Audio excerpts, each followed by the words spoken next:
Last question, ma'am. Nung una ginamit ko yung SCD peeling lotion, okay naman siya. Nawala yung pimples, pero parang mga ilang weeks na naman bumabalik ulit.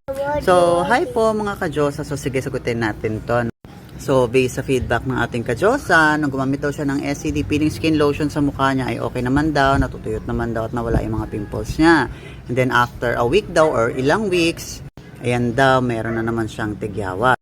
Well, honestly speaking, mga ka-Diyosa, when it comes to pimples, acne, there are so many reasons para magkaroon nga tayo ng mga pimples.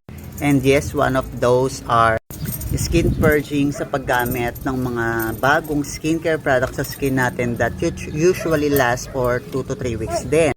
And again, since we are a human being, alam mo yon, some of the causes is the stress, yung dirt.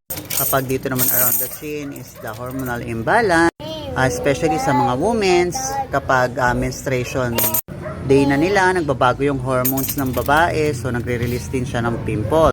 So maraming factors kung bakit tayo nakakaranas ng pagkakaroon ng mga tigyawat. And katulad nga ng sabi ko sa inyo, kahit naman ako nagkakaroon ako ng tigyawat, noong nakaraan meron ako dito napakalaki. Well, ganun talaga kasi nga tao lang din tayo. So, syempre, nagkakaroon talaga tayo ng mga ganyan sa skin. Kaya nga po, nandyan po yung ating mga skincare products na katulad po ni SCD Peeling Skin Lotion. Kasi makakatulong po yan para mabilis na mapahinog yung mga pimples natin. And then once na mailabas na yung nana o yung dumi sa loob ng pimples natin, ay mabilis naman siyang unti-unting natutuyot. And katagalan ng paggamit, yung mga pimple marks natin katulad niyan, halos wala na, unti-unti ring nawawala. Kaya ituloy nyo lang yung paggamit ng product. And again mga ka-Diyosa, may iba pa rin nagko-comment dyan and nagsisend sa akin ng concern. Umaayos naman daw yung face nila pero meron pa rin sila nakikitang mga minimal lang na problem sa skin nila. Again mga ka-Diyosa, it is not because we are using a skincare, it means to say that we will having a perfect skin.